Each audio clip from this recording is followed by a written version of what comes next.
Good morning students.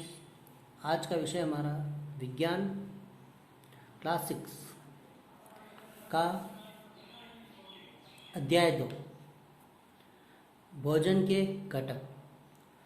हमें अध्याय 1 में भोजन तथा घटक को पदार्थ पोषक का ज्ञान हो चुका है। हम इस अध्याय में विभिन्न प्रकार के खाद्य पदार्थों या घटकों में क्या होता है समझेंगे। विभिन्न प्रकार के खाद्य पदार्थों में क्या होता है इसके बारे में हम विस्तार से जानेंगे। प्रत्येक व्यंजन एक या एक से अधिक प्रकार की कच्ची सामग्री से बनता है। व्यंजन जैसे कि खीर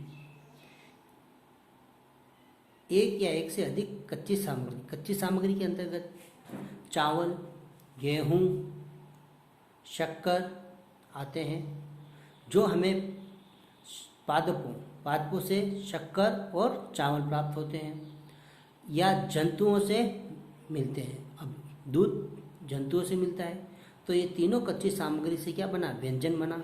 व्यंजन का नाम है खीर।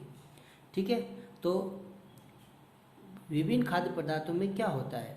अब इस खीर बना, तो इसी प्रकार कच्ची सामग्री में हमारे शरीर के लिए कुछ आवश्यक घटक होते हैं। कच्ची सामग्री क्या होता है, हमारे शरीर के जो लिए आवश्यक होते हैं उसके घटक होते हैं, मतलब कि पोषक तत्व होते हैं। इन घटकों को पोषक कहते हैं। क्या कहते हैं? इन घटकों को पोषक कहते हैं। हमारे भोजन में मुख्य पोषक कौन कौन से होते हैं इसके बारे में हम जानेंगे। कार्बोहाइड्रेट, प्रोटीन, वसा, विटामिन तथा खनिज लवण होते हैं। इसके अतिरिक्त हमारे भोजन में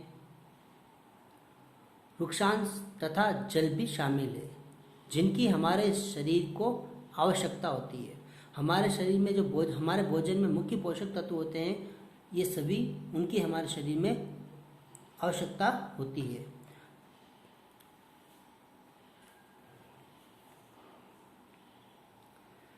क्या सभी खाद्य पदार्थों में सभी पोषक उपलब्ध होते हैं? हम जो सामग्री भोजन के रूप में पोषक तत्व लेने के लिए करते हैं भोजन, उसमें क्या है, सभी जो पोषक तत्व होते हैं वो शामिल होते हैं।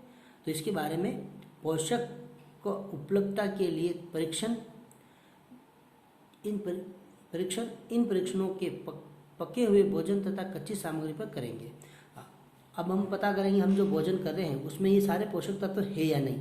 तो उन कच्ची सामग्री के साथ हम क्या करेंगे, परीक्षण करेंगे, प्रयोग करेंगे। इन परीक्षण के द्वारा जो परीक्षणों के करने के लिए iodine, copper sulphate, caustic soda, विलेनों की आवश्यकता होती है। इन सारे जो परीक्षण करेंगे इन सभी तत्वों की जानकारी के लिए, वो हमें इनकी आवश्यकता होती है। तो सर्वप्रथम हम कार्बोहाइड्रेट का परीक्षण करेंगे। कार्बोहाइड्रेट कई प्रकार के होते हैं। हमारे भोजन में पाए जाने वाले मुख्य कार्बोहाइड्रेट मंड तथा शर्करा के रूप में पाए जाते हैं। तो कार्बोहाइड्रेट दो रूप में पाए जाते हैं, मंड और शर्करा के रूप में पाए जाते हैं। तो सर्वप्रथम हम मंड के बारे में, मंड के लिए परीक्षण।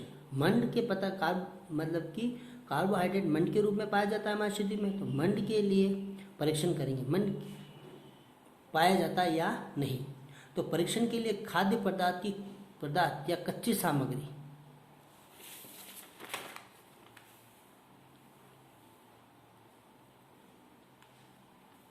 सामग्री की उपलब्ध मात्रा लीजिए, कल्प मात्रा लीजिए। इसमें तनु आयोडीन विलयन की 2 या 3 बूंदे डालने पर खाद्य पदार्थ का रंग परिवर्तन हो जाने पर नीला या काला होना मंड की उपस्थिति दर्शाता है। जिस खाद्य पदार्थ में हम 2 या 3 बूंद आयोडीन की डालेंगे उसमें जो काला या नीला रंग आज हो जाता है उस पदार्थ का, तो मंड की उपस्थिति दर्शाता है। जैसे कच्चा आलू में हम आयोडीन डालेंगे तो क्या होगा, उसका रंग कैसा हो जाएगा, काला या नीला। शक्करकंद, तो ये मंड के स्रोत है। सेकेंड चलेंगे हम प्रोटीन के लिए परीक्षण। प्रोटीन के लिए परीक्षण करने के लिए खाद्य सामग्री थोड़ी मात्रा लीजिए।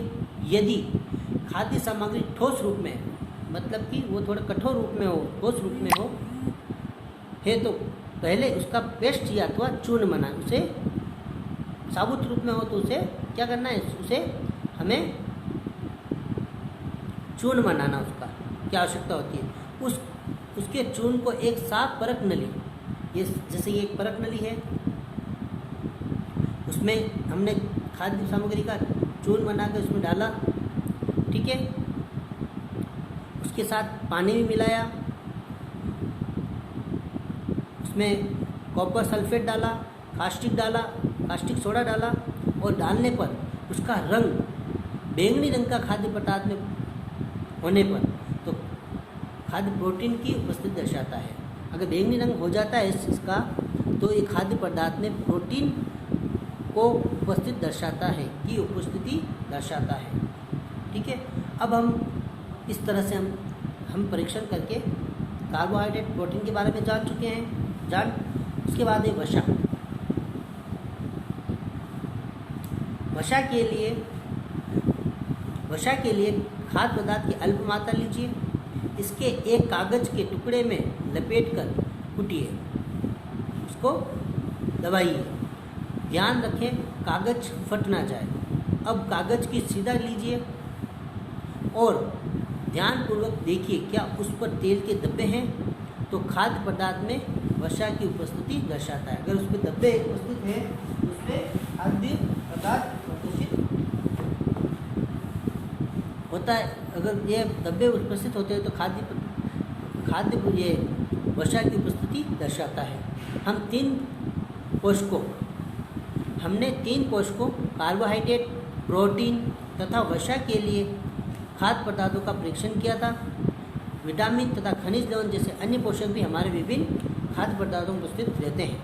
इन सभी पोषकों की हमें क्यों आवश्यकता होती है, इसकी विस्तार से हम आगे जानकारी लेंगे।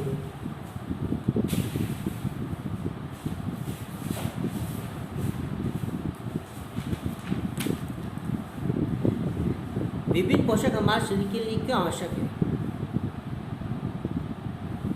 तो कार्बोहाइड्रेट हमारे लिए क्यों आवश्यक है। कार्बोहाइड्रेट मुख्य रूप से हमारे शरीर को ऊर्जा मिलती है। क्या मिलती है, हमें ऊर्जा प्राप्त होती है।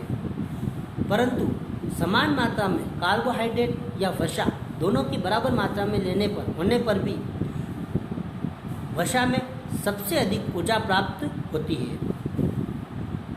वसा और कार्बोहाइड्रेट युक्त भोजन को हम संयुक्त रूप में ऊर्जा देने वाला भोजन भी कहते हैं। जैसे ऊर्जा देने वाले भोजन में कार्बोहाइड्रेट के स्रोत और वसा के स्रोत।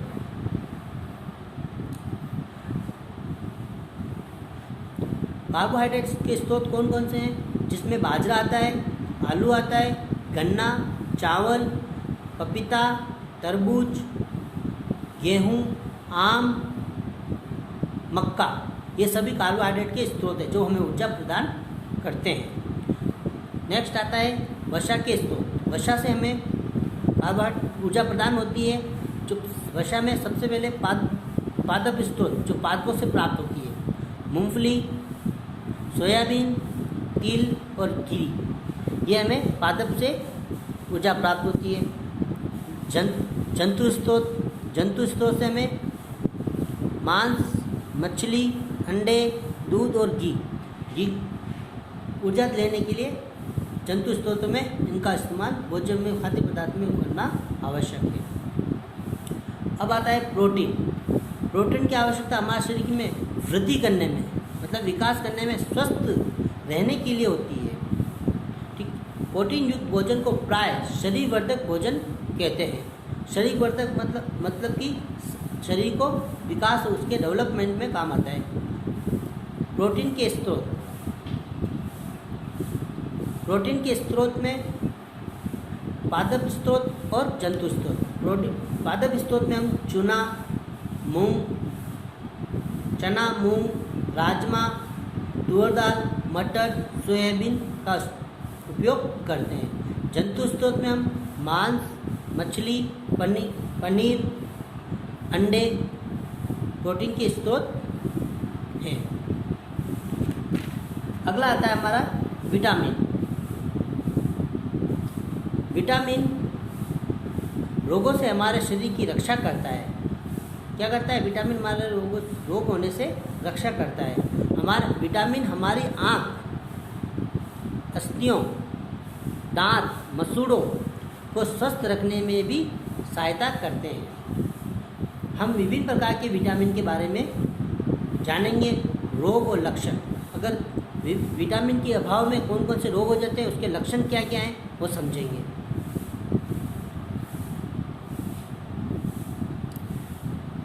Vitamin A. विटामिन ए त्वचा व आँखों की स्वस्थ रखता है।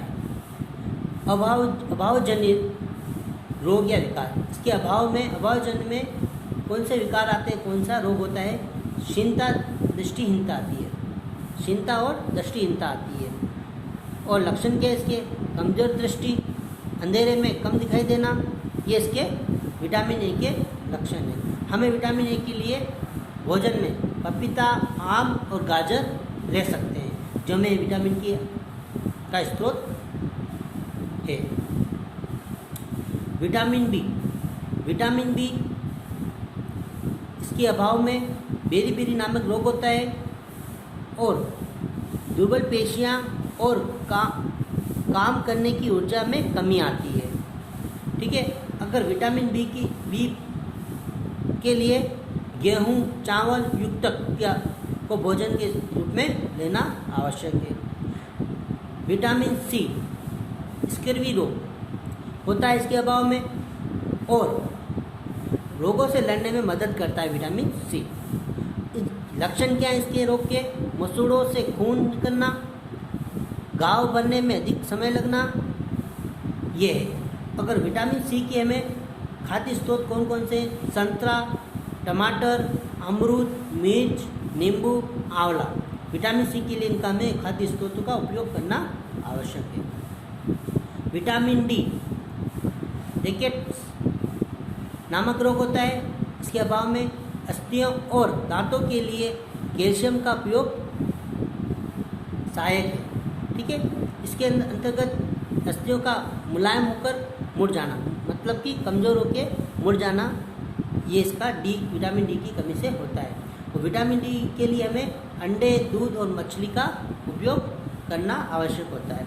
इसी प्रकार विटामिन ई, विटामिन के भी इसके प्रकार होते हैं। विटामिन के अन्य खनिज लवण जिनके अभाव में रोग होते हैं और उसके लक्षण हैं। कैल्शियम दूध और अंडे से प्राप्त होता है। अस्थियां और दंत का क्षय, मतलब कि उसका नुकसान होना होता है दांतों का, तो उसका रोग है। कमज़ोर अस्थियां और दंत क्षय होता है इसके लक्षण। नेक्स्ट है आयोडीन। आयोडीन हमें पालक अदरक से प्राप्त होता है।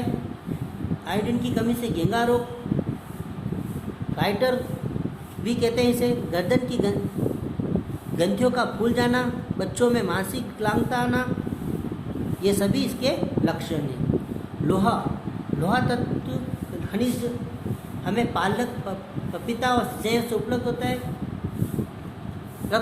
इस रोग का नाम अरक्ता और इसकी लक्षण है कमजोरी।